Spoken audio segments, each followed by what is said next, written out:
Hello everyone, I am Raphaël Mourad, Associate Professor at the University of Toulouse in France. And today I will talk about synthetic DNA sequence generation using large language models. So this is part of the training on large language models for genomics that you'll find on my GitHub. Here it is. So previously we saw pre-training of an LM for DNA sequences. We saw the fine-tuning of an LM for DNA sequence classification. We discussed about zero-shot learning prediction of mutation effect, and now we're gonna see synthetic DNA sequence generation. So here you will click on this link and you will go to the Google Colab notebook that I've written. So let's do it. So let's check if we have a GPU. If you don't have a GPU because you used a lot of the GPU from Google Colab so that at some point they stop, it's okay. You can run the lab class on the CPU, no problem. Let's install some modules that are missing in the Google Colab, although there are many modules that are already installed, especially those for deep learning. So we're gonna install both BioPython and also an ORF finding that I found that is called ORFIPy. So it's ORF meaning open learning frame. I'll talk about that later.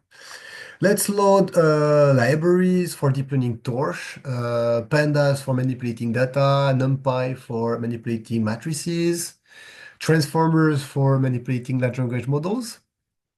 So bio is BioPython for manipulating DNA sequences, etc. And matplotlib for visualization as well as PCA from sklearn.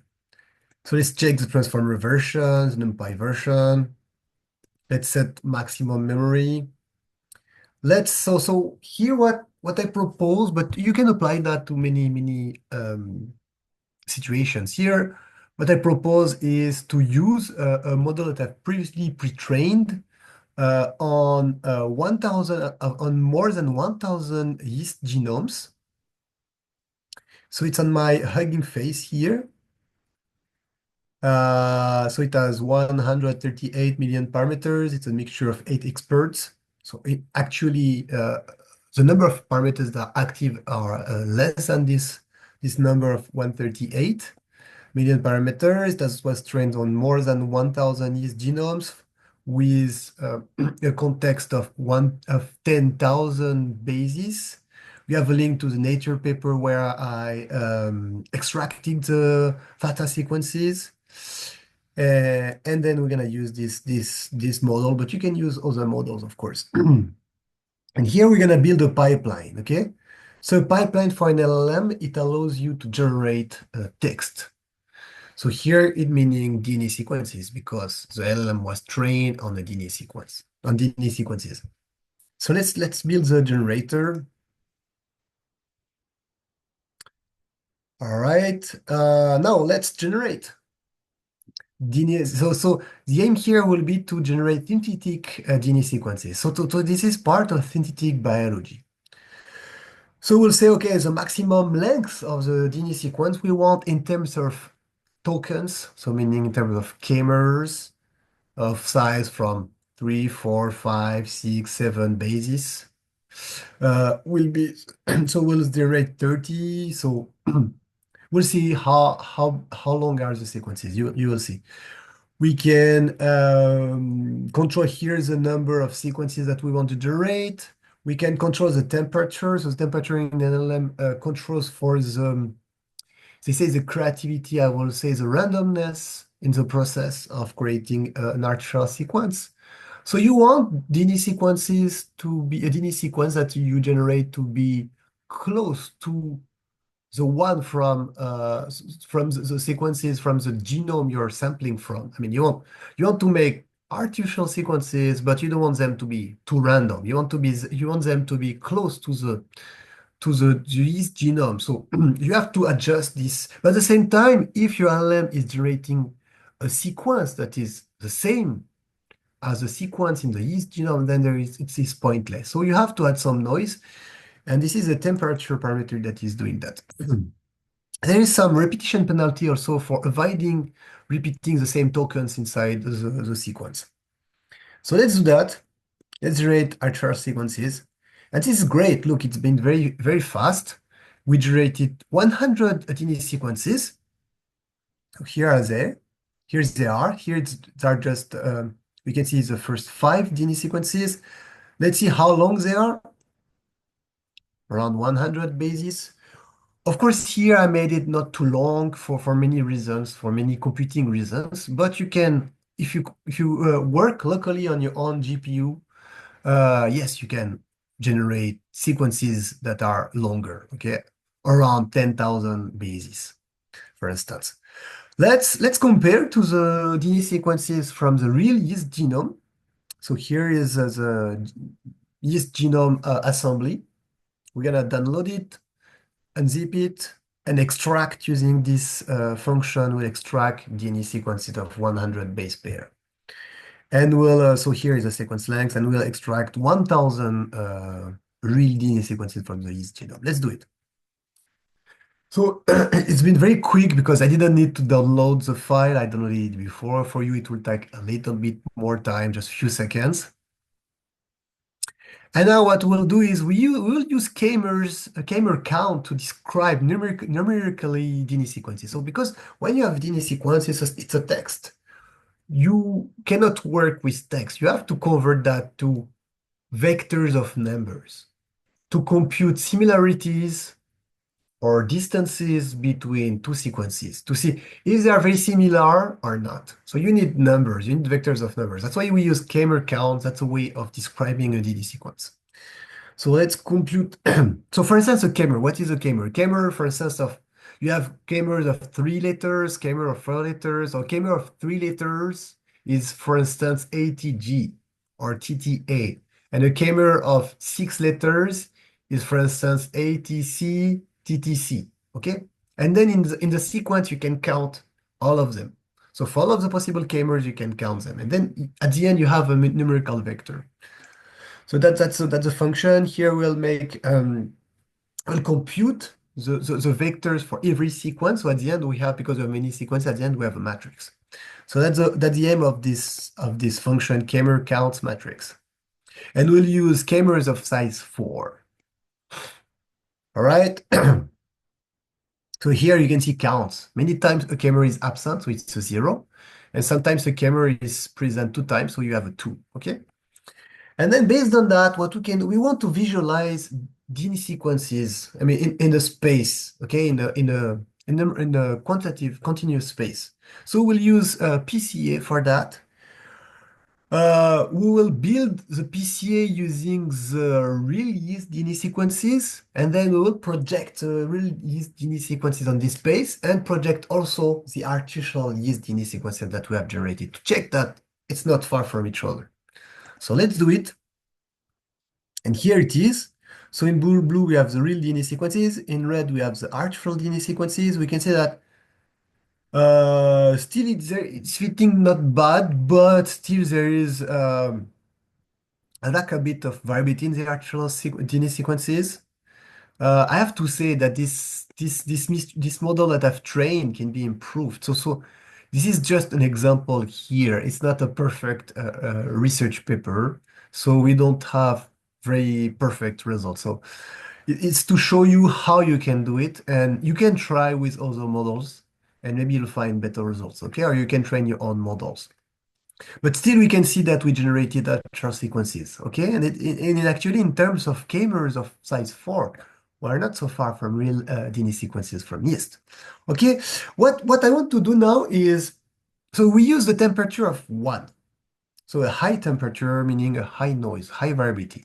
So let's compute, let's do it. Let's come back. Let's see how was the temperature. Temperature was 1. Okay. Let's compute the K-mer again. Let's check. So you have 37 of variants, but previously I had 44. So it depends on the sequences that you generate. Okay, let's take this number here. Let's replace, and let's change the temperature.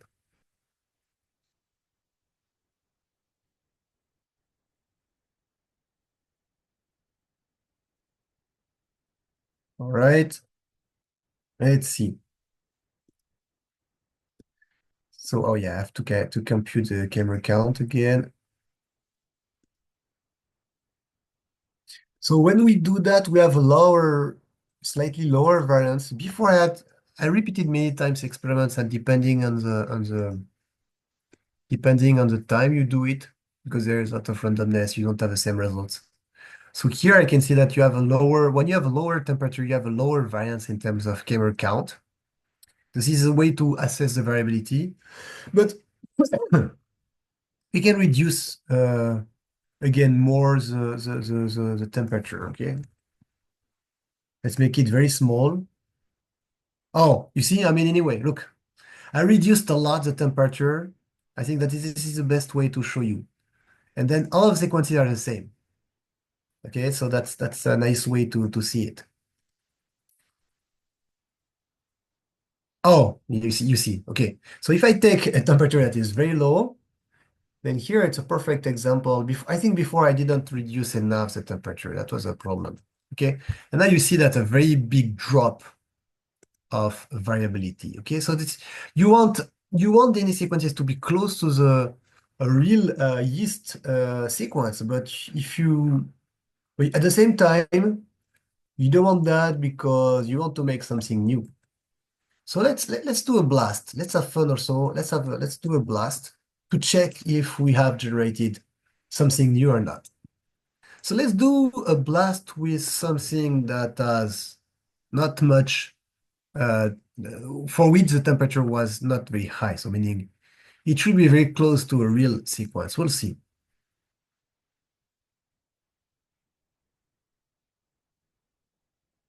But still it's new. That's funny. It's new, but it's still new. It's still considered as not matching to anything. But what's interesting is you can see that there is no variability between sequences. And if you increase it, if you increase the temperature, you see by the eye, you can see a big differences, okay? And then let's take this sequence and you will see it does not match to anything. So anyway, what's interesting is to check that you generated something very new. And then let's do it. Let's blast. When you blast, you compare to database of sequences and you can check that, yeah, nothing is matching. So it means that your sequence is new. All right. So that's great. We have made the PCA. What you can do also is so when I use a generator here, it was empty. I'm just gonna come back. It was empty here. So meaning it is when you write a prompt here, it's like writing a prompt, you make it empty so that you give no information in the DNA sequence you want to generate. And then it's gonna generate a DNA sequence starting from nothing. But you can also think about I want to generate a sequence, but I want to give a hint to the sequence I want to generate. So I want to generate a sequence that is starting from TATA. So it should influence the sequence. So here it is TATA, and then it will influence the sequence that you'll generate, okay? So in some cases, it might be interesting. Okay, let's do something also I found fun is can we generate synthetic genes? So yes, for instance, so what you can do is, so here I am gonna generate a bit longer sequences, longer DNA sequences. Let's generate DNA sequences. How long are they? Let's check how long they are. Uh, okay, that's not good.